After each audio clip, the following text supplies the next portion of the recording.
Salmo 23. Y vamos a leer hoy del versículo 1 a la primera parte del versículo 5. Y vamos a pedirles que cuando se pongan, cuando encuentren el texto, puedan ponerse de pie, por favor. Vamos a leer el Salmo 23, del versículo del 1 al 5 con reverencia. Es la palabra del Señor. Y quiero recordarles que estamos exactamente a partir de hoy a un mes de terminar esta serie del Salmo 23. Hemos estudiado medio versículo por semana. Así es que estamos precisamente a partir de hoy a un mes exacto de concluir nuestro estudio. El Salmo 23, versículos del 1 a la primera parte del versículo 5, dice así en el nombre del Padre, del Hijo y del Espíritu Santo: Jehová es mi pastor, nada me faltará. En lugares de delicados pastos me hará descansar. Junto a aguas de reposo me pastoreará. Confortará mi alma, me guiará por sendas de justicia, por amor de su nombre. Aunque ande en valle de sombra de muerte, no temeré mal alguno, porque tú estarás conmigo.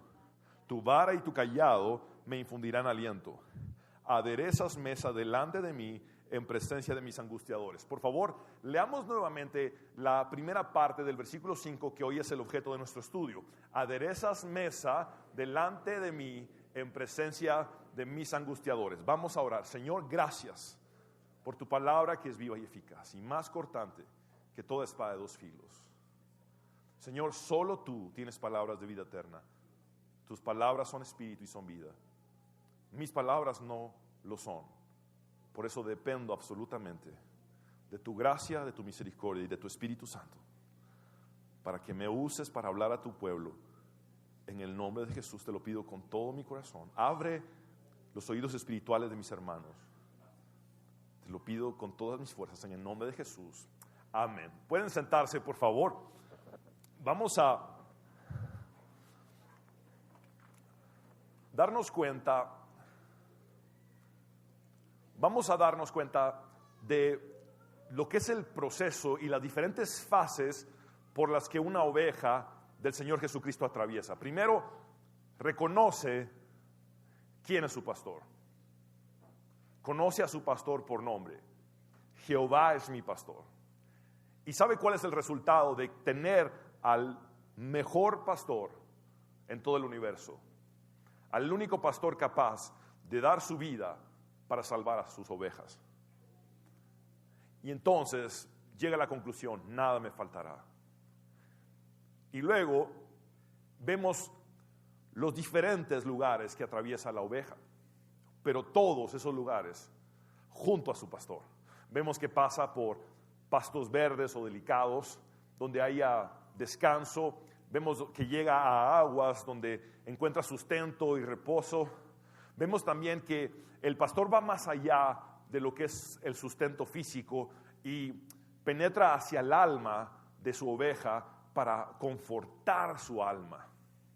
Y luego de confortar su alma, vemos que la guía por las sendas de justicia. Esto significa el camino correcto, que no es siempre el camino fácil, no es el camino ancho, no es la puerta ancha o el camino espacioso, sino que Él dice que es la puerta estrecha y el camino angosto, pero es el camino que lleva hacia la vida.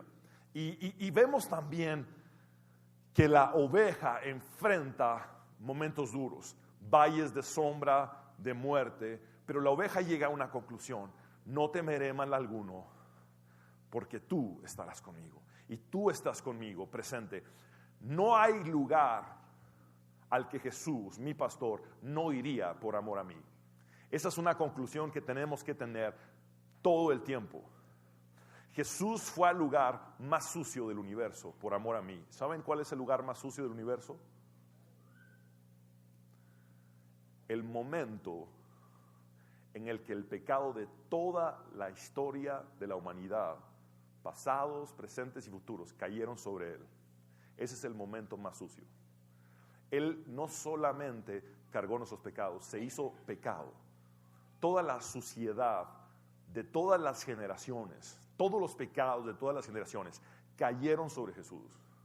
Estuvo en el momento más sucio de la historia para limpiar los pecados y salvarnos. Estuvo en el lugar más sufrido de la historia, la cruz, y estuvo también en el mismo infierno, el lugar de tormento eterno, por amor a nosotros, arrebatando las llaves de la muerte y del Hades a Satanás.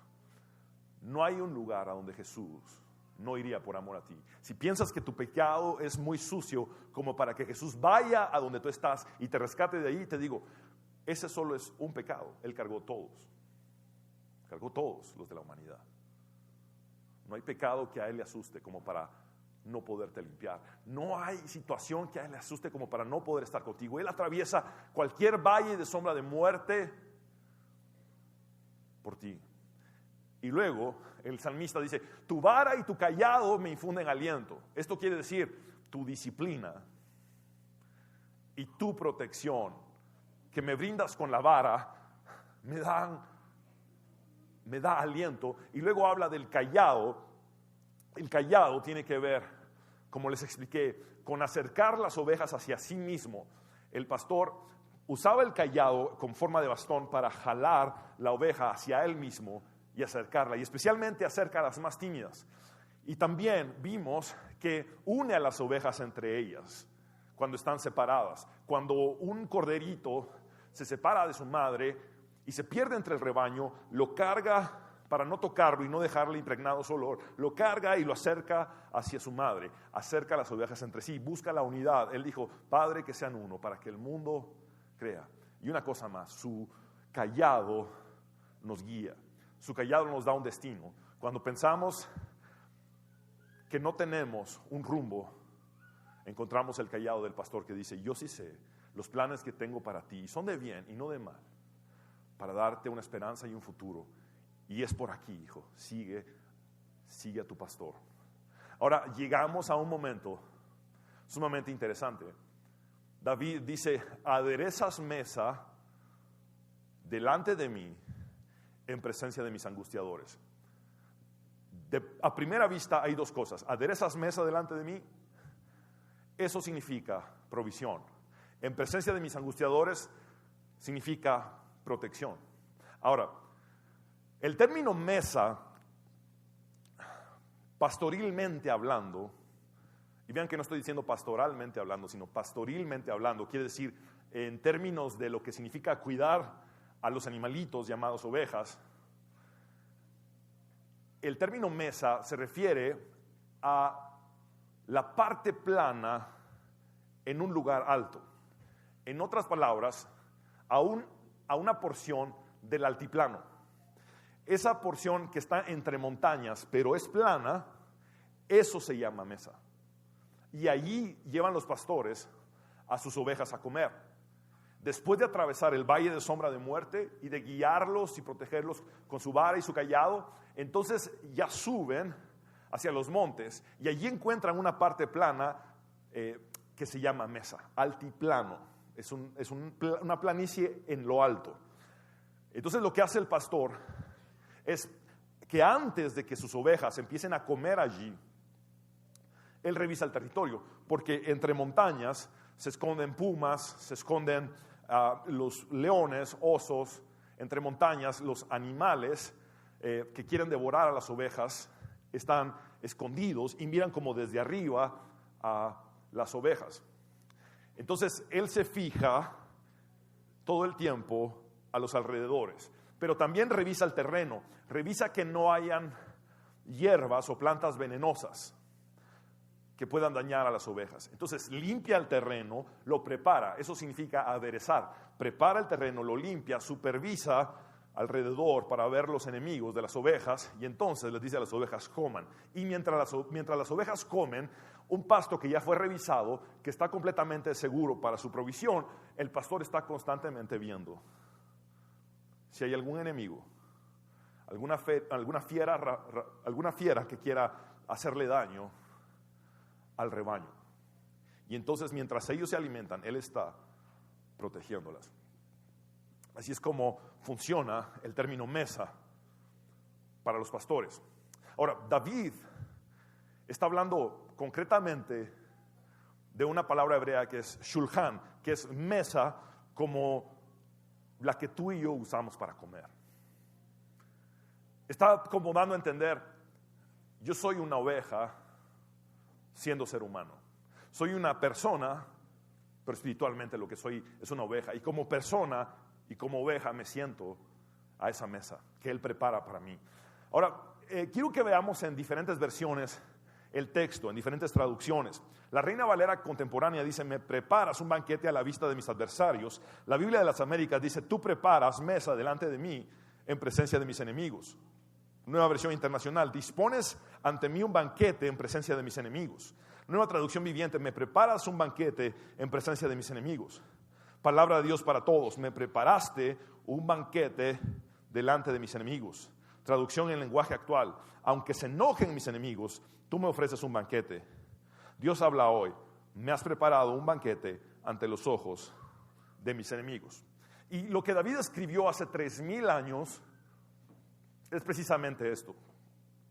Lo he puesto aquí en el idioma hebreo, es Ta'aroj, Lefanai, Shulchan, Neged, Sorerai. Esto es precisamente lo que él escribe, son 5 palabras hebreas. Y Ta'aroj, que es la primera palabra, significa aderezas, que es como traduce en Reina y Valera, y luego vemos que para una mayor comprensión podemos traducirlo como preparas o arreglas. ¿Y qué es lo que él prepara o arregla? Dice lefanai. Lefanai viene de la palabra panim. Panim es sumamente importante y significa rostro. Es aderezas, preparas, arreglas. Delante de mi rostro es lo que significa. Delante de mi rostro o frente a mi rostro o en mi rostro o frente a mí, shulchan, una mesa. Y no solamente da la provisión, sino que aquí viene la protección, porque lo hace, neged, significa en presencia, y tzorerai, de mis angustiadores, es como lo traduce en Reina y Valera, también significa enemigos, adversarios y hostigadores. Muy bien.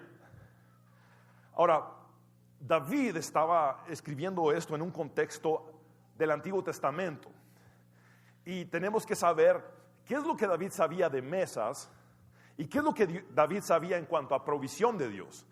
Porque David está diciendo, es Dios quien prepara una mesa para mí, aún en presencia de mis enemigos. ¿Qué es lo que David conocía acerca de la provisión de Dios? Muy bien, años antes, Dios le mostró a Moisés que tenía que hacer un tabernáculo.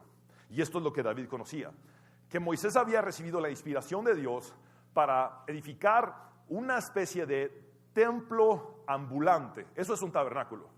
Templo ambulante, es decir, un templo que estaba en constante movimiento porque el pueblo de Dios era peregrino y mientras llegaban a la tierra prometida estaban moviéndose de un lado a otro, y entonces el tabernáculo, ese templo ambulante, se quitaba y se ponía en otro lugar y se volvía a armar y se volvía a realizar todo tipo de culto que los sacerdotes especialmente practicaban dentro del tabernáculo. Ahora, Dios le dice a Moisés lo que representaría la mesa de la provisión. Y esto es lo que David conocía cuando escribe este salmo. David tenía como trasfondo las instrucciones de Dios a Moisés y la mesa de provisión en el lugar santo del tabernáculo. Vean por favor lo que Dios le dice a Moisés en Éxodo 25, 23, 30. Harás asimismo una mesa. Esa palabra mesa es exactamente la misma palabra que David usa, la palabra hebrea shulchan. Harás asimismo una mesa de madera de acacia, su longitud será de 2 codos, es decir, tendrá de largo 92 centímetros, y de 1 codo su anchura, es decir, 46 centímetros de ancho, y su altura de codo y medio, 69 centímetros de alto. No era una mesa muy alta. Y la cubrirás de oro puro, es decir, sobre la madera de acacia se bañaría esta madera o dicha madera en oro, y le harás una cornisa de oro alrededor. Le harás también una moldura alrededor de 1 palmo menor de anchura, es decir, un borde alrededor de la mesa de unos 7 centímetros. Y harás a la moldura una cornisa, es decir, una franja de oro alrededor. El propósito de esto era que el pan no se cayera, es decir, la mesa tenía un borde alrededor que evitaba que el pan se cayera al suelo o se deslizara. Luego sigue diciendo, el versículo 26, aquí está el por qué era un templo ambulante el tabernáculo. Dice, y le harás 4 anillos de oro, los cuales pondrás en las 4 esquinas que corresponden a sus 4 patas.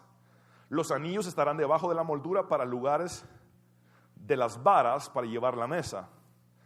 Harás las varas de madera de acacia y las cubrirás de oro, y con ellas será llevada la mesa. En otras palabras, habían anillos donde se atravesaban palos para luego levantarla como una especie de camilla, por ejemplo, sería lo más fácil de comprender, de levantar entre 2 personas los 2 palos y poder, sin tocar un instrumento o un elemento sagrado del tabernáculo, transportarlo. La idea era no tocarlo, sino solamente transportarlo a través de estos anillos y estos palos que se atravesaban. Ahora, sigue diciendo el texto, harás también sus platos, sus cucharas, sus cubiertas y sus tazones. Por favor, repitan conmigo, tazones. Quiere decir que sobre esta mesa también se servía vino. Ahora, dice, con que se libará. De oro fino los harás y pondrás sobre la mesa el pan de la proposición delante de mí continuamente. Por favor, repitan conmigo, pan de la proposición.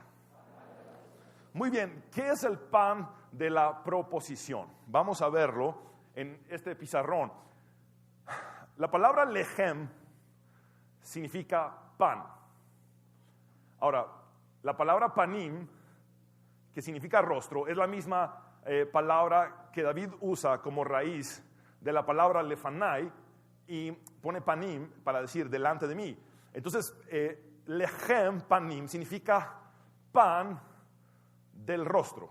Aquí lo he puesto abajo, pan del rostro. Algunas traducciones ponen pan de la presencia, pero textualmente es pan del rostro. Reina y Valera lo traducen como el pan de la proposición. Ahora, tengo para explicarles a ustedes lo siguiente. El tabernáculo estaba compuesto de ¿cuántas partes? 3. Atrio, lugar santo y lugar santísimo. Ahora vamos a enfocarnos en lo que es el lugar santo. Les recuerdo que el lugar santo era solamente de acceso para los sacerdotes. Y vamos a poner una foto en pantalla para que comprendamos que en el lugar santo hay 3 diferentes elementos que Dios ordenó a Moisés que se pusieran. Vemos allí una especie de museo en la pantalla y vemos la foto. Ahora, vemos al sacerdote que está vestido de blanco. Él está al lado del candelero de oro. Esto se llama menorá. El candelero de oro era una sola pieza de oro. No podía ser soldado. Tenía que ser una misma pieza de oro y tenía 7 distintos brazos para iluminar. La forma en la que se iluminaba era con aceite de oliva y el sacerdote era responsable de estar siempre llenando de aceite de oliva los orificios para que el fuego siguiera iluminando el lugar santo. De hecho, recordemos que el lugar santo ya estaba completamente cerrado y no tenía ventanas, no tenía comunicación hacia el exterior. Y la única iluminación que se tenía era el candelero. Ahora, el candelero evidentemente tiene 7 brazos y significa muchas cosas. La palabra de Dios está llena de ilustraciones. Por ejemplo, en Isaías 11:2 se hablan de los 7 espíritus de Dios que estarían sobre el Mesías. Vemos en el Apocalipsis las 7 iglesias, pero específicamente acá quiero que nos enfoquemos en el hecho de que significa la luz de Cristo. Ilumina el lugar santo. Sin el candelero, el lugar santo no tendría iluminación. Jesús dijo, yo soy la luz del mundo. Ahora, ven ustedes allí al fondo una cortina. Esa es la cortina que dividía el lugar santo del lugar santísimo. Al lugar santísimo solo podía entrar el sumo sacerdote una vez al año. Y lo tenían que entrar con un lazo, porque si entraba con pecado, Dios lo fulminaba allá adentro. Y tenían que sacarlo con un lazo porque no podían ingresar allí. Ahora, antes de esa cortina está un mueble que lo vemos en pequeño en la foto. Ese es el altar del incienso. El altar del incienso representa la oración o la intercesión constante. Ahora, también es un símbolo de Jesús en el lugar santo. El libro de Hebreos dice, por lo cual puede también salvar perpetuamente a los que por él se acercan a Dios, viviendo siempre para interceder por ellos. Jesús salva perpetuamente porque vive siempre para interceder por cada uno de nosotros. Y entonces el altar del incienso representa la intercesión de Jesús permanente por cada uno de nosotros. Les repito, el candelero, la luz de Cristo. Ahora, veamos en esta misma foto, al lado derecho hay una mesa no muy alta con algunos panes sin levadura encima. Esa es la mesa de los panes de la proposición o del pan del rostro. Ahora vamos a verla más de cerca. Allí está la mesa con las medidas específicas que Dios le mandó a Moisés. Es una réplica y vemos que tiene una bebida en el centro que muy probablemente es vino, y vemos a los lados, del lado derecho 6 panes y del lado izquierdo 6 panes, en total 12 panes. Los 12 panes son sin levadura. En la palabra de Dios la levadura es símbolo de pecado. Y el mismo Pablo también dijo, un poco de levadura leuda o fermenta toda la masa. Entonces, aquí vemos a una mesa sagrada con un pan sagrado que es sin levadura. Y ahora, ¿por qué son 12 panes? Bueno, cada uno de estos panes sin levadura representa una de las tribus de Israel. Es decir, sobre esa mesa está la totalidad del pueblo de Dios. Ahora, quiero que noten esto. En los tiempos antiguos, o en la antigüedad, a los dioses paganos se les ofrendaba comida, porque estaba la creencia falsa de que los dioses paganos se alimentaban, y realmente las que se alimentaban eran las hormigas. Pero la situación es que Dios, en este caso, no está ordenando que pongan esta mesa para alimentarlo a Él. Él ordena que pongan esta mesa en el lugar santo para simbolizar la provisión de Dios sobre las 12 tribus de Israel. Eso es lo que significa. La provisión de Dios sobre cada una de las tribus de Israel sin excepción. Es decir, la provisión de Dios sobre la totalidad de su pueblo. Y el pueblo de Dios en el Antiguo Testamento es sinónimo del rebaño de Dios. ¿Y quiénes somos el Israel espiritual y el rebaño del buen pastor? Nosotros. Ahora, en el Nuevo Testamento, la totalidad del pueblo de Dios, el rebaño de Jesús, en el Nuevo Testamento es el cuerpo de Cristo. Entonces vemos en el lugar santo, desde los tiempos de Moisés, lo que sería proféticamente la comunión de Jesús con nosotros en la Santa Cena. El pan sin levadura y el vino. Su cuerpo, que por nosotros es partido. El cuerpo de Cristo sobre la mesa. Ahora, Jesús mismo habló de los panes de la proposición. Por eso son tan importantes. Jesús mismo vuelve a tocar el tema en el Nuevo Testamento. Resulta que Jesús estaba hambriento y sus discípulos también. Y Jesús le dijo a sus discípulos, en el día de reposo, les dijo, vayan a recoger las espigas y comámonos los granos. Y en el día de reposo esto estaba prohibido por los judíos. Entonces, los fariseos se enfrentan a Jesús y le dicen, ¿cómo es posible que mandas a tus discípulos a arrancar espigas para comerse los granos en el día de reposo. Y Jesús les responde esto: ¿no habéis leído lo que hizo David cuando él y los que con él estaban tuvieron hambre? ¿Cómo entró en la casa de Dios y comió los panes de la proposición, es decir, el pan del rostro, que no les era lícito comer ni a él ni a los que con él estaban, sino solamente a los sacerdotes? Muy bien, aquí Jesús menciona los panes de la proposición. Y Jesús da un mensaje también. Para mí, mi provisión no es exclusiva de ningún segmento. Eso es lo que Jesús está diciendo allí. Los panes de la proposición, en el contexto del Antiguo Testamento, eran específicamente para el consumo de los sacerdotes. Quiero contarles cómo era el protocolo. En el día de reposo, el único pan que estaba permitido ser cocido era el pan del rostro, el pan de la proposición. Y se ponía el pan fresco y se comían el pan que había estado allí, sobre esa mesa. Los sacerdotes eran los únicos que podían comerlo. Pero aquí Jesús está diciendo: para mí, el pan sagrado puede ser comido por cualquier hambriento. Por cualquier hambriento.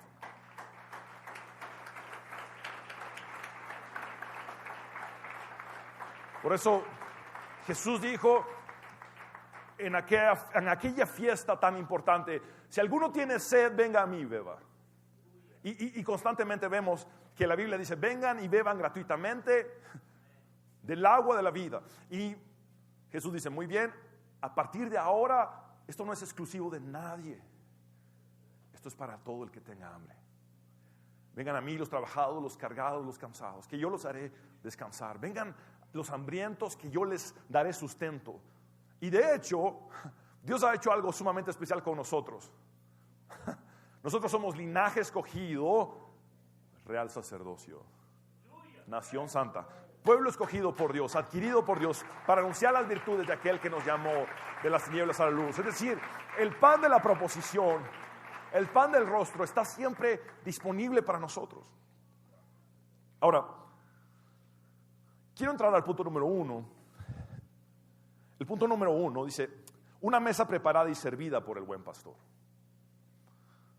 Muy bien, esto está muy claro. Jesús dijo las siguientes palabras: los reyes de las naciones se enseñorearán o se enseñorean de ellas, y los que tienen autoridad sobre ellas son llamados benefactores. Pero entre ustedes no debe ser así, sino que el mayor entre ustedes tiene que hacerse como el menor, y el que manda tiene que actuar como el que sirve. Porque ¿quién es mayor? ¿El que se sienta a la mesa o el que sirve? ¿Acaso no es el que se sienta a la mesa? Sin embargo, yo estoy entre ustedes como el que sirve. ¿Saben qué está diciendo Jesús aquí? Yo soy el pastor del Salmo 23. Porque ustedes están acostumbrados a que el mayor es el que es atendido.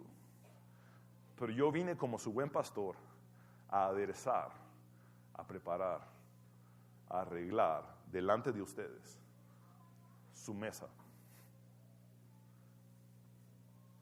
Es una mesa servida por el buen pastor, por el gran pastor. Y esto nos lleva al punto número 2. Es una mesa llena de provisión divina y eterna. De hecho, nuestro Dios es Jehová Jireh. ¿Saben qué significa Jehová Jireh? Yo soy el que soy, proveerá. Eso es lo que significa. Dios proveerá. Él es nuestro proveedor. Y quiero llevarlos al momento en que Abraham menciona este nombre de Dios en las Sagradas Escrituras, en el Antiguo Testamento. En Génesis 22, 7, 8, vemos esta historia, pero voy a ponerlos en contexto.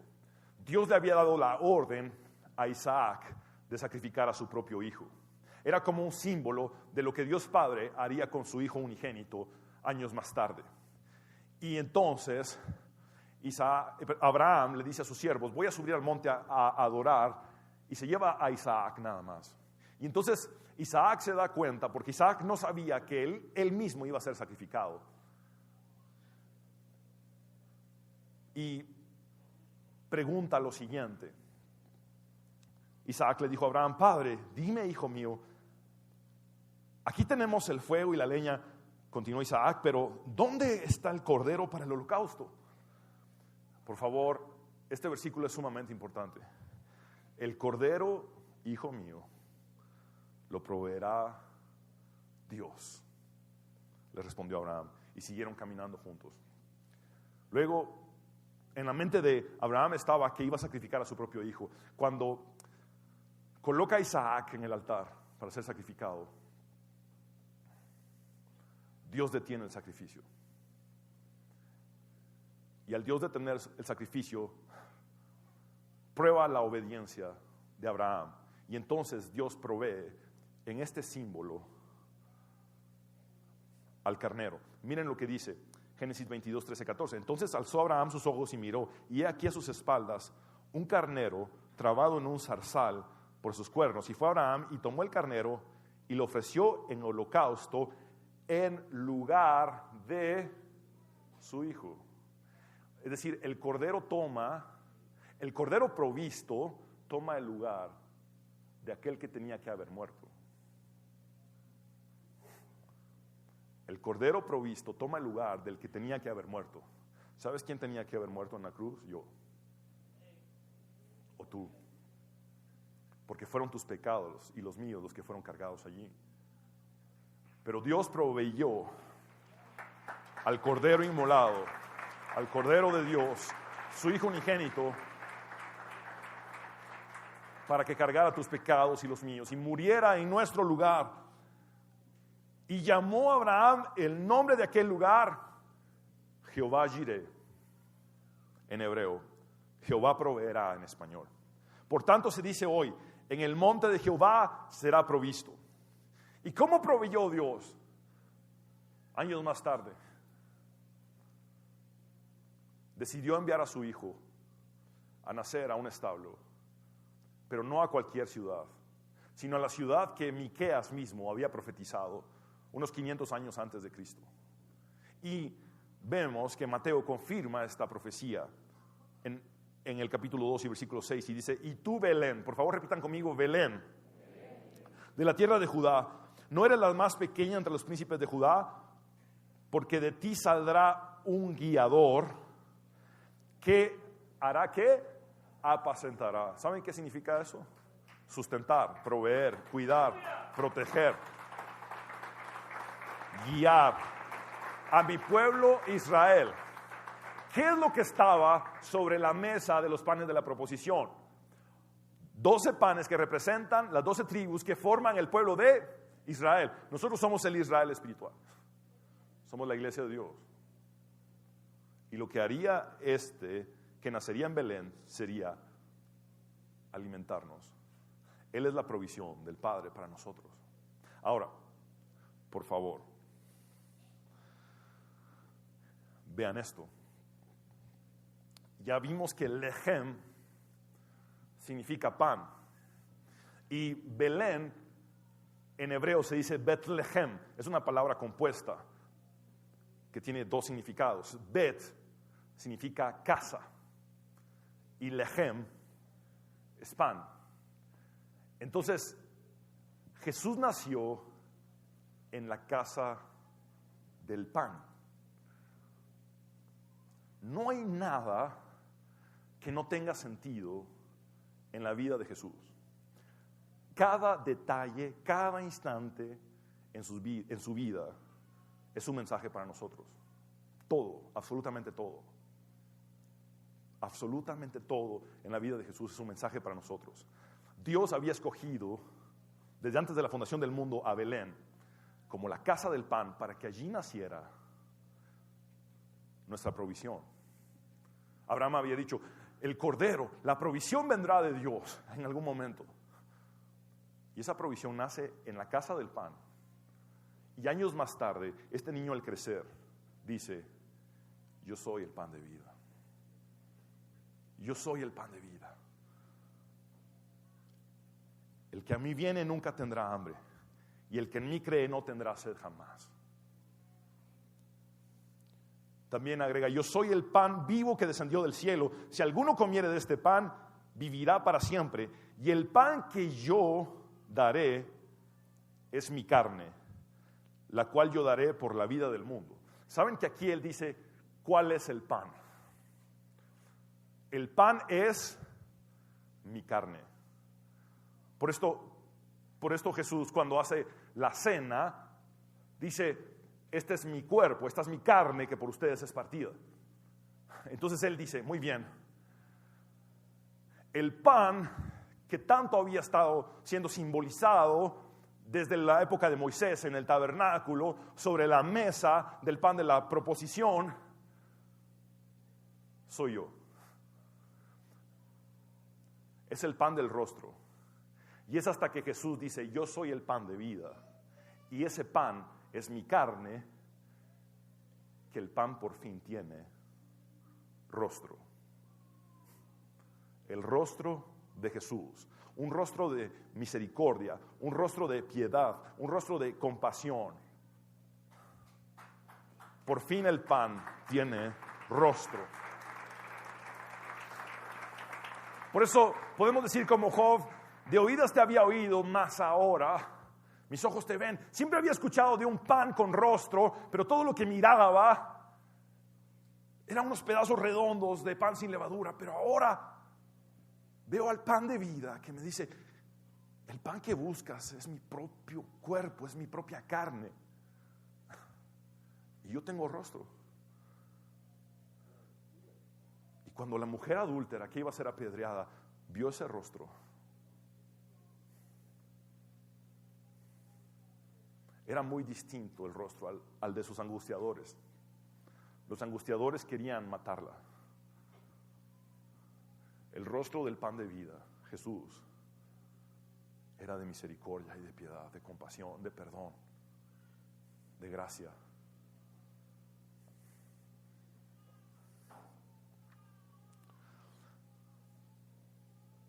Jesús establece la Santa Cena por medio del apóstol Pablo, y el apóstol dice, porque yo recibí del Señor lo que también os he enseñado, que el Señor Jesús la noche que fue entregado, tomó pan y habiendo dado gracias, lo partió. Muy bien, ¿quién lo partió? Jesús. Y dijo, tomad, comed, esto es mi cuerpo, que por vosotros es partido, haced esto en memoria de mí. Ahora, si Él lo partió con sus propias manos, ¿por qué dice por vosotros es partido? Quiere decir que fue partido por Él mismo en beneficio de otros. Nadie pudo tomar su vida. Jesús entregó su vida. Jesús murió voluntariamente. Les recuerdo que cuando llegó la guardia romana a apresarlo y le preguntaron, ¿eres tú Jesús? Y él responde, yo soy. Esas dos palabras de sus labios, yo soy, fueron capaces de derribar a toda la guardia romana y botarlos al suelo, tal cual como pinos de boliche en una chuza. Brr. Por eso estaban temblando los que cuidaban la tumba de Jesús antes de su resurrección, porque sabían que dos palabras derribaban una guardia romana entera. Ahora, cualquier ángel hubiera sido suficiente para acabar con los enemigos de Jesús o los perseguidores de Jesús. Pero Jesús dice, no, este cuerpo, que es la provisión de ustedes, yo mismo lo entrego, yo mismo lo parto, y es para ustedes. Es para el perdón de sus pecados, es para su salvación, es una provisión eterna. De hecho, recordando lo que fue el sacrificio de Jesús en la cruz, vemos que Jesús entrega durante la fiesta de la Pascua, precisamente el día viernes, es que Él es crucificado. Ahora, ¿por qué se conmemoraba la fiesta de la Pascua? Vamos a la primera Pascua de la historia. Los hebreos estaban como prisioneros en Egipto, y durante la 10ª y última plaga que Dios manda, Dios le da instrucciones a Moisés y le dice, Moisés, muy bien, que cada uno en su casa que cada familia en su casa maten a un cordero, que lo sacrifiquen y que derramen la sangre del cordero sobre los dinteles de las puertas y de las ventanas. Porque Dios mismo iba a pasar matando a todos los primogénitos. Y solamente las casas que tuvieran la sangre del cordero que fue sacrificado serían salvas. Muy bien, nuevamente otra figura. Solamente se puede encontrar salvación a través de la sangre del cordero. Esa fue la primera Pascua. Ahora, ¿saben ustedes que Dios les dio la instrucción a ellos que después de sacrificar al cordero y de poner su sangre en los dinteles para proteger a sus primogénitos, lo cocinaran y lo comieran? Miren lo que dice Éxodo 12:4. Si alguna familia es demasiado pequeña para comerse un cordero entero, deberá compartirlo con sus vecinos más cercanos, teniendo en cuenta el número de personas que sean y las raciones de cordero que se necesiten, según lo que cada persona haya de comer. ¿Saben qué está diciendo aquí Dios? No quiero que desperdicien el cordero que les da la salvación. Si hay mucho cordero, que otros coman. No lo limiten a sus familias, que otros coman. ¿Saben qué es esto? Un anuncio de la gran comisión desde el Éxodo. Ir por todo el mundo y predicar el evangelio a toda criatura. No podemos desperdiciar en lo absoluto el cordero que está sobre la mesa. Ahora, volvamos al tiempo en que Jesús entrega su vida en la cruz. Jesús muere el viernes, o vamos un poco antes aún. Jesús es crucificado el viernes, pero saben ustedes, en el mismo momento en que el primer clavo estaba atravesando la mano de Jesús, ese fue el mismo momento en que estaban degollando las familias al cordero, simultáneamente. Simultáneamente se degollaban los corderos en la Pascua judía, y en ese momento sonó ¡pac! El primer martillazo atravesando la mano de Jesús. No solamente esto, el cordero que era sacrificado fue metido al horno exactamente a la misma hora en la que Jesús fue sepultado en la tumba.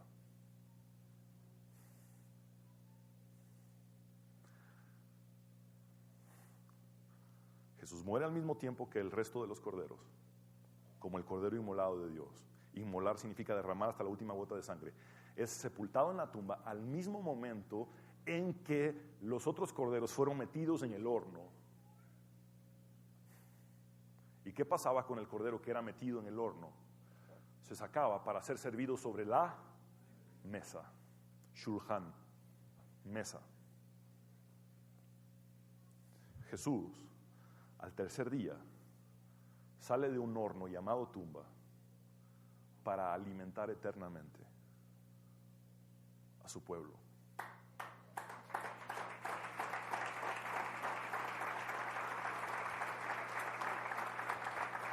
Por eso Juan el Bautista, su primo, cuando lo vio, dijo: he aquí el Cordero de Dios que quita el pecado del mundo. Y es provisión eterna. Mira lo que dice Hebreos 10:10. En esa voluntad somos santificados mediante la ofrenda del cuerpo de Jesucristo, hecha una vez para siempre. Por eso el salmista también dice: no he visto justo desamparado, ni su simiente que mendigue pan. Se refiere a la provisión de Dios, no solamente material, sino espiritual. Pablo le dice a este personaje en Hechos 16:31: cree en el Señor Jesucristo y serás salvo, y tú y tu casa. ¿Sabes qué significa esto? Cuando pongas el cordero sobre tu mesa, tú y todos en tu familia comerán. Tendrán provisión para salvación. Por eso es una provisión eterna. ¿Sabes qué significa esto? Que no solamente comerás tú la provisión para salvación, sino que tus hijos y los hijos de tus hijos y los nietos de tus bisnietos, si el Señor no viene aún, seguirán teniendo el mismo cordero que murió una sola vez pero que fue suficiente para toda la eternidad como provisión para nosotros. Ahora, llegamos a un punto donde nos debemos de preguntar, esto está hermoso, pero Él prepara la mesa delante de nosotros o delante de mí. Vemos que lo hace aún en presencia de mis angustiadores. Pero, ¿en qué lugar físico lo hace? Si la Shulchan Lechem Panim, que era la mesa de los panes de la proposición o de los panes del rostro, ¿estaba en dónde? En el lugar santo. Bueno, ahora, ¿dónde es que Jesús prepara esa mesa? Y te voy a explicar dónde. En su casa permanente. En su casa permanente. Y algunos se preguntarán, ¿cuál es la casa permanente de Dios? Mira, Dios ha habitado físicamente en 4 lugares nada más en este mundo. 4 lugares. Su casa primaria se llamó Adán. La casa primaria de Dios, el primer lugar que Dios habitó, se llamó Adán. Esa casa fue diseñada de 3 cuartos. Fue diseñada por cuerpo, o de cuerpo, alma y espíritu. Una casa de 3 cuartos. ¿Qué pasó con la casa primaria de Dios llamada Adán? Fue desacrada. ¿Saben qué es desacrar? Sacro significa santo. Desacrar significa quitar la santidad. Fue una casa ensuciada, manchada por el pecado, porque Adán desobedeció. Ahora, al ser manchada o desacrada, por ende se convirtió en una casa desolada, porque Dios ya no pudo morar en algo que estaba sucio, y Adán es expulsado del huerto del Edén. Entonces, de ser desacrada a ser desolada, lo que queda es ser destruida. Y Adán murió años más tarde. Entonces vemos una casa diseñada de 3 cuartos, desacrada, desolada y destruida. Entonces, como la presencia de Dios ya no podía morar en hombres y mujeres porque estaban todos nacidos en la naturaleza del pecado, entonces le dicta a Moisés las instrucciones para hacer un tabernáculo. Y el tabernáculo, ¿de cuántas habitaciones o de cuántos cuartos lo diseña Dios? De 3. Atrio, lugar santo y lugar santísimo. Y les recuerdo que el tabernáculo es un templo movible posteriormente instalado en Jerusalén. Es decir, el tabernáculo y el templo se convierten en la casa temporal de Dios. Mientras Adán fue la casa primaria de Dios, el templo es solamente la casa temporal de Dios, porque Dios no quiere habitar permanentemente en un lugar hecho por manos de hombres. Entonces, ¿qué pasa con ese templo? Ya cuando Jesús viene a este mundo, encuentra que el templo había pasado el mismo proceso que Adán. Fue desacrado, es decir, se le quitó la pureza, la santidad. Jesús vio y dijo, esta casa, que es la casa de mi Padre, se ha convertido en una cueva de ladrones. Fue desacrado. La corrupción religiosa estaba en su máxima expresión en aquel templo. Entonces, al ser desacrado, Dios ya no moraba ahí. Jesús mismo dice, ahí está su templo, Dios ya no está ahí, mi Padre ya no está ahí. Entonces, por haber sido desacrado, fue desolado, porque Dios no habita en un lugar sucio. Ahora, por ende lo que quedaba era que fuera destruido. Y vean en la actualidad, ¿qué queda de ese templo? No queda más que un muro llamado el Muro de los Lamentos. Fue destruido. Ahora, después de la casa primaria, Adán, y la casa temporal, el templo, vemos a la casa perfecta de Dios. La casa perfecta de Dios es Jesús. Jesús dijo, destruid este templo y en 3 días lo levantaré, pero se refería a él mismo que resucitaría al tercer día. Ahora, Jesús está declarando ahí, yo soy el templo de Dios, pero Jesús es el templo perfecto o la casa perfecta de Dios. Jesús es la casa perfecta de Dios. Ahora, Jesús se hizo hombre, como tú y como yo. Entonces, ¿cuántos cuartos tenía Jesús en su diseño? 3. Cuerpo, alma y espíritu. ¿Y qué pasó con Jesús? Vivió el mismo proceso que experimentó Adán, que experimentó el templo, la casa temporal. Él, siendo casa perfecta de Dios, también fue desacrado. Jesús fue ensuciado. Pero no porque él haya cometido pecado, sino porque los pecados enteros de toda la humanidad, los tuyos y los míos, pasados, presentes y futuros, los pecados de gente que aún no ha nacido, aún esos pecados cayeron sobre él. Por amor se hizo pecado. Entonces la casa perfecta de Dios, Jesús, fue desacrada, fue manchada, fue ensuciada. Por ende, Dios no puede morar en un lugar que está sucio.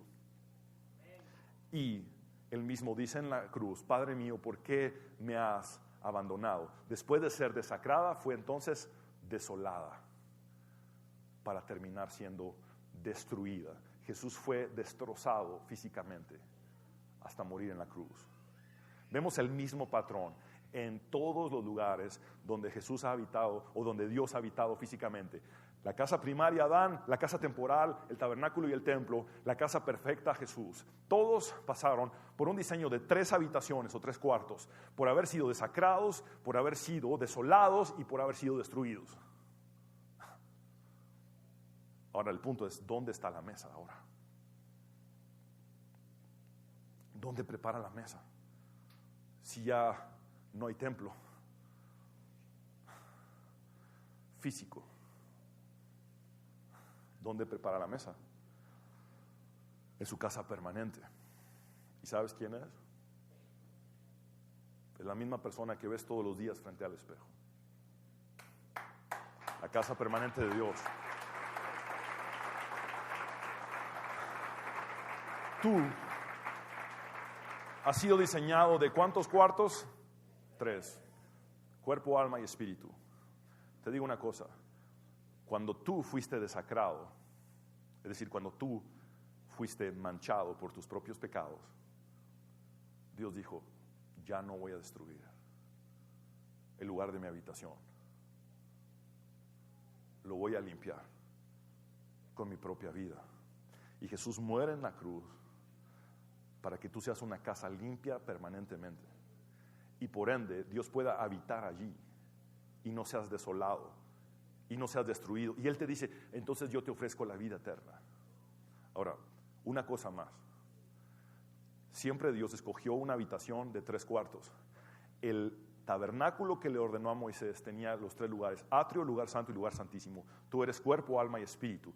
El atrio es el equivalente a tu cuerpo. Es lo primero que encuentras, es lo primero que ves. El lugar santo que vimos en la foto en pantalla es el equivalente a tu alma. Tu alma son tu mente, tu voluntad y tus emociones. Es tu corazón. Cuando decimos tu corazón, es tu alma. Y el lugar santísimo es el equivalente a tu espíritu. Entonces, ¿en qué lugar se ponía la mesa de los panes de la proposición? En el tabernáculo, en el lugar santo. Por ende, el lugar que Jesús escoge hoy para preparar la mesa y para servir la provisión de salvación es tu corazón. Es tu corazón. Mira, las palabras de Isaías 57:15 dice: porque así dijo el alto y sublime, el que habita la eternidad y cuyo nombre es el Santo: yo habito en la altura y la santidad y con el quebrantado y humilde de espíritu, para hacer vivir el espíritu de los humildes y para vivificar el corazón de los quebrantados. Él está diciendo dónde habría de habitar: en lo más alto del cielo, pero en el corazón quebrantado, que está dispuesto a dejar entrar a Jesús para servir la mesa y tener parte con Él. Por eso el mismo Pablo dice: no sabéis que sois templo de Dios. Es decir, Jesús va a hacer todo para entrar a su casa, que eres tú, y servirte la mesa y darte provisión, y que el Espíritu de Dios mora en vosotros. Entonces ahora Apocalipsis 3:20 tiene todo el sentido. Jesús mismo te dice hoy: he aquí, yo estoy a la puerta y llamo. Entonces cualquiera puede preguntarse: ¿la puerta de dónde, Señor? Y Él sigue diciendo: si alguno oye mi voz y abre la puerta. ¿Cuál puerta? es la puerta que me hace entrar en ti. Entraré a Él y vean lo que hará. Cenaré con Él. La única puerta que tú puedes abrir es la puerta de tu alma. El equivalente al lugar santo, donde estaba el candelero, el altar del incienso y la mesa de la proposición o de los panes de la proposición. ¿A dónde los llevo con todo esto?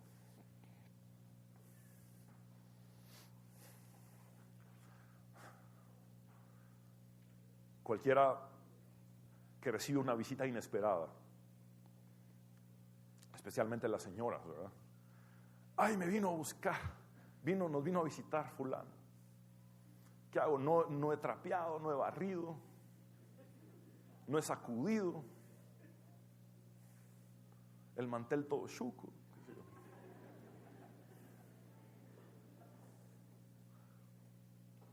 Pero sabes, esta visita inesperada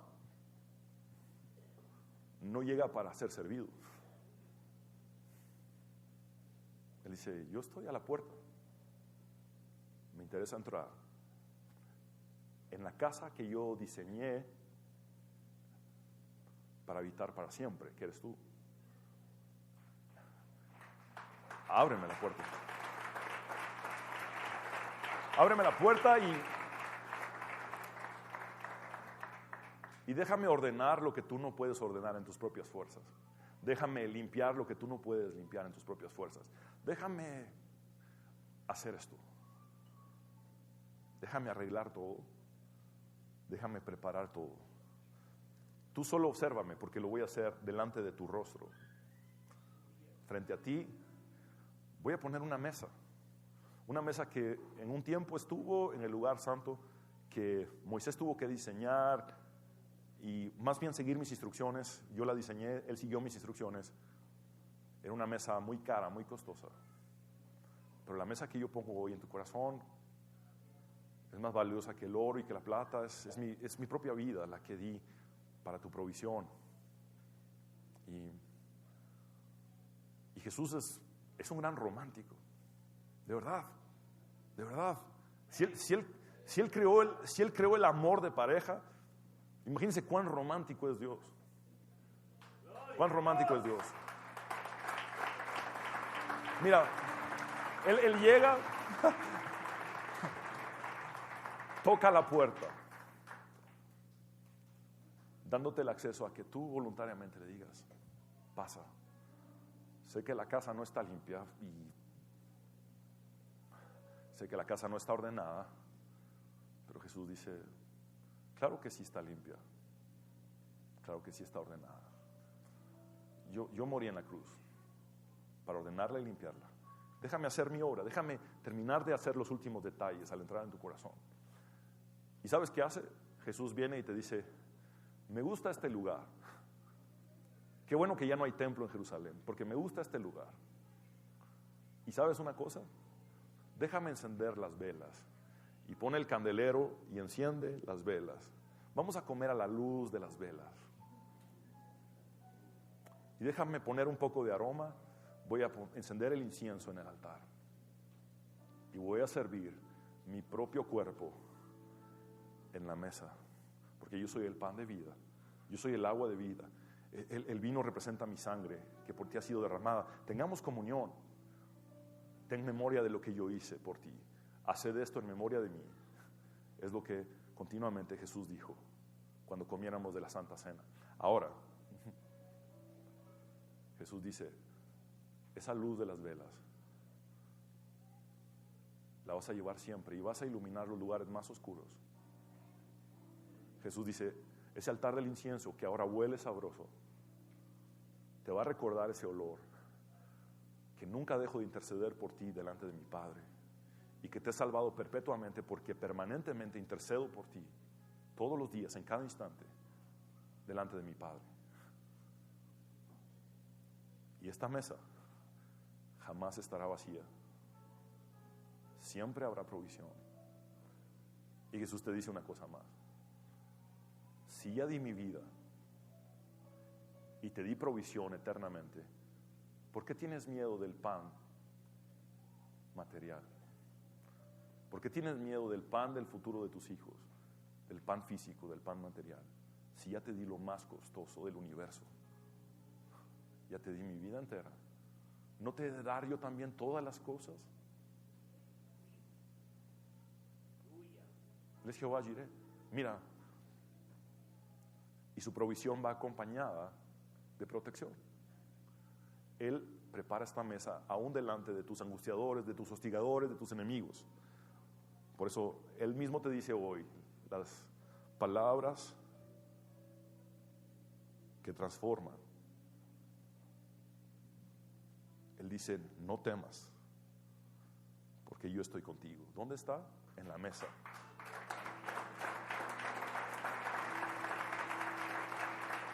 En la mesa que está en tu alma, en tu corazón, allí está Él sentado a la mesa. No temas porque yo estoy contigo. Él está cenando contigo, teniendo parte contigo. Es que Él no solo quiere ser tu proveedor, Él quiere tener una relación personal. Para los judíos las sobremesas son a veces más importantes que la misma comida. A Jesús le decían glotón y a sus discípulos. Pero pasaban mucho más tiempo sentados después de comer porque les fascinaba la sobremesa. Jesús quiere tener una relación personal. Y lastimosamente la mayoría de personas solo dicen, dame, sáname, cámbiame, provéeme. Y Jesús está, ¿y cuándo vamos a ser amigos? Vosotros sois mis amigos. Ya no os llamaré siervos, porque el siervo no sabe lo que hace su Señor. Yo quiero llamarlos mis amigos. Sentémonos a la mesa. Déjame sentarme a la mesa. Mira, yo estoy contigo. No desmayes, porque yo soy tu Dios que te esfuerzo. ¿Sabes qué significa esto? Él adereza la mesa delante de tus angustiadores. En otras palabras, estás desesperado, te están agobiando, te están atacando. Ven, siéntate, tranquilo. Me recuerda a mi mamá cuando llegaba yo después de darme de trompadas en el colegio. Me decía, vení, mi hijo, tranquilo, sentate a la mesa, tomate tu fresquito, come. Y yo sí, con la boca medio lastimada. Yo soy tu Dios que te esfuerzo, siempre te ayudaré, siempre te sustentaré. Con la diestra de mi justicia. Sustentar significa alimentar, pero ¿con qué lo hace? Con su mano derecha. Alimenta con la mano derecha. Pero luego también dice en Isaías 54:17, no prevalecerá ningún arma que se forje contra ti, toda lengua que te acuse será refutada. Esta es la herencia de los siervos del Señor, la justicia que de mí procede, afirma el Señor. Ahora mira lo que dice el salmista en el Salmo 138, versículo 7. Aunque pase yo por grandes angustias. Es decir, puedo estar rodeado de angustiadores, como dice David, tú me darás vida. ¿Cómo da la vida? Él sirve a la mesa y pone su vida en la mesa. Yo vine a darles vida y vida en abundancia. Y Él es el pan de vida, Él es el agua de vida. Tú me darás vida, aunque esté yo en angustias, tú seguirás dándome vida. Tú seguirás sirviendo la mesa, aunque me estén angustiando. Mira, sigue diciendo, contra el furor de mis enemigos extenderás la mano. Muy bien. Vemos en Isaías que extiende la mano para provisión, para sustentar, pero ahora vemos que extiende la mano contra el furor de los enemigos. Y vean que aclara cuál mano es. La misma mano. Tu mano derecha me pondrá a salvo. Quisiera pedirles que nos pongamos de pie un momento, por favor. Vamos a orar. Pero quiero que noten que la misma diestra de Dios, la misma mano derecha de Dios, tiene dos funciones. En Isaías es sustentar y en Salmos es proteger de los enemigos. Por eso, una de mis citas favoritas está en Isaías 14:27. Dice, si lo ha determinado el Señor Todopoderoso. Es decir, el Todopoderoso es el que no tiene ninguna limitación. Si Él lo ha determinado, ¿y qué es lo que ha determinado? Proveerme y protegerme. Muy bien, sigamos leyendo. ¿Quién podrá impedirlo? Muy bien, los angustiadores solo pueden observar cómo Dios te provee. El enemigo solamente puede observar cómo tú tienes acceso a una mesa que él perdió para siempre. Lucifer se podía sentar en la mesa de Dios en el cielo, pero no lo puede hacer más. Entonces el enemigo, el león rugiente, se queda viendo nada más cómo comes, cómo disfrutas de algo a lo que él ya no tiene acceso. Y sigue diciendo el texto, nadie podrá impedirlo. Es decir, ¿quién podrá impedirlo? Nadie. Nadie puede impedir su provisión ni su protección para contigo. Si él ha extendido su mano, ¿quién podrá detenerla? ¿Y para qué extiende la mano? Para sustento y para protección. Ni siquiera tus enemigos pueden impedir el sustento y la protección. Nadie puede. Si Dios es con nosotros, ¿quién contra nosotros? Mírame un momento más, porque Dios pone algo en mi corazón. Hay un personaje en las Sagradas Escrituras llamado Mefiboset. Mefiboset era del linaje de Saúl a través de Jonatán. Es decir, era hijo de Jonatán. Y Mefiboset fue llevado por una niñera que le cuidaba, escapando cuando aniquilaron a la realeza de Israel. Entonces ella escapó con uno de los bebés de la realeza, y este era Mefiboset, y ella se cae y bota al bebé, y el bebé queda paralítico. Ella era una mujer pobre y sencilla, entonces se va a una tierra llamada Lodebar. Lodebar significa tierra del olvido. Imagínense cómo era esa tierra, la tierra del olvido. Y ahí estaba Mefiboset con sangre real, paralítico, y allí creció el muchacho hasta que David llegó a ser rey. Dice, ¿habrá alguien de la descendencia de Saúl a quien yo le pueda hacer misericordia? Y entonces le dicen, sí, hay alguien. Hay un paralítico que no puede venir, que está en un lugar que se llama Lodebar, que es la tierra del olvido. Y literalmente estaba olvidado y no tenía capacidad de caminar hacia la mesa del rey. Y David ordena y dice, a partir de ahora, todos los días, ese muchacho paralítico que estuvo en el olvido se va a sentar conmigo en la mesa del rey. Y esto es para los paralíticos espirituales. Quiero dedicar esta prédica a los paralíticos espirituales que piensan que están en un lugar de olvido para Dios. Dios nunca se olvida. Y hoy te mandó a llamar para que te sientes a la mesa. ¿Y sabes qué pasa en la mesa? Aunque seas paralítico, quedas sentado al mismo nivel de todos. Y no se nota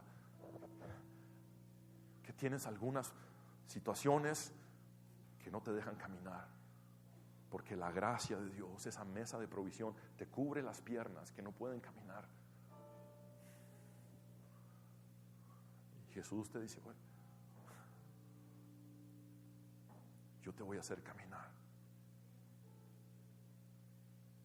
y yo te voy a invitar todos los días, aunque no te sientas digno, aunque pensaste estar olvidado, y aunque no tenías la capacidad de venir por tus propias fuerzas a esta mesa, yo me aseguraré de que tú, como linaje escogido, te sientes aquí todos los días. Mi provisión, mi vida estará siempre allí. Y no temas nunca de lo material, que si aún las aves pueden alimentarse, tú eres mucho más valioso para mí.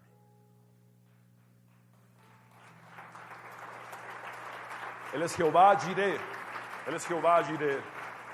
Te damos gracias, Jesús, por hablarnos en esta hora.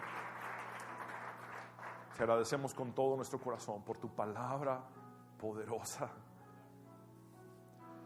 Porque tú has venido, Señor, a servir. A servir a alguien que no lo merece, como yo.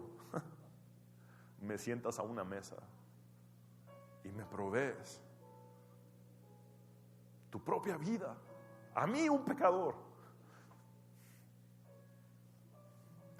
Me sustentas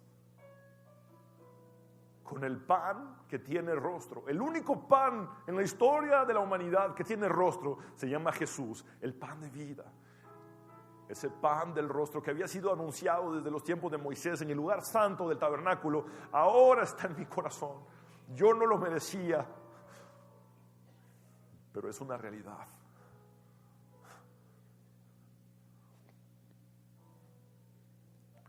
Gracias por preparar la mesa, aún en presencia de mis angustiadores.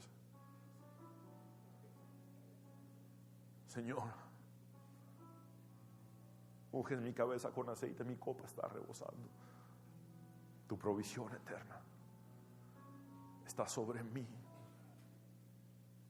mesa. Esta mesa que es tuya y ahora se convierte en mía también porque tú has decidido compartirla, como has compartido tu vida. Este es mi cuerpo que por vosotros es partido. Comedlo en memoria de mí. Y esta es mi sangre, que está puesta en la copa del nuevo pacto. Es el pacto de la gracia. Es decir, me aseguraré de que recibas lo que no mereces. Esta es mi sangre que por ti fue derramada. Y cada vez que la bebas, hazlo en memoria de mí. Siéntate a la mesa. Seamos amigos. Gracias, Jesús. Gracias, Jehová Jireh. Te pido por personas que están pasando por problemas económicos y financieros, Señor. Si ya has provisto tu vida, ¿cómo no has de proveer todo el resto de las cosas? Te pido por personas, Señor, que están llenas de deudas y con limitaciones, con carencias. Te pido que te muestres como nunca antes a ellos, como Jehová Jireh, Señor, el proveedor, en el nombre de Jesús. Porque no he visto justo desamparado ni su simiente que mendigue pan. Te damos gracias, Señor. Quiero hablar contigo, hombre y mujer, que has venido sin Cristo. Tú que necesitas hoy rendir tu vida a Él. Voy a hacer una oración de fe para que tú la repitas conmigo. De nada serviría repetirla con tu boca si no la repites también con tu corazón. Necesitas confesar con tus labios y creer con tu corazón. Por favor, uniendo tu corazón y tus labios, repite conmigo y dile: Señor Jesús, vamos, dilo. Señor Jesús, me rindo a ti. Toma el trono de mi corazón. Sé que moriste en la cruz del Calvario para perdonar mis pecados, que con tu sangre me has limpiado de toda mi maldad y que resucitaste al tercer día para darme la victoria y la vida eterna. Creo en ti. Toma el trono de mi corazón. En el nombre de Jesús hemos orado.